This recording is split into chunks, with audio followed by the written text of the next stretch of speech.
আসসালামু আলাইকুম। এখানে যাদেরকে দেখতেছেন প্রতিটা লোক ফ্যামিলির গার্জিয়ান। একটা ফ্যামিলির মাতা তারা। দেখেন তারা মাটি কাটে, দেখেন তারা খাবার দেখাইতেছে, ডাইল আর মরিচ। এত কঠোর পরিশ্রম করে মাটি কাটা কিন্তু বিরাট পরিশ্রম। এই পরিশ্রম করে কেউ সন্তানরে মানুষ বানাইবার চাইতেছে, কেউ ফ্যামিলির জন্য টাকা নিয়ে যাইতেছে।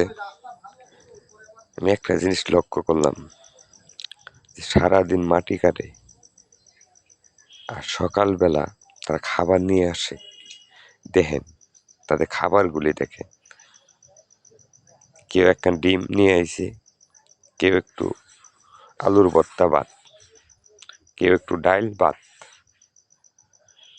আসলে বাঙালি, আসলে আমরা সুখে নাই।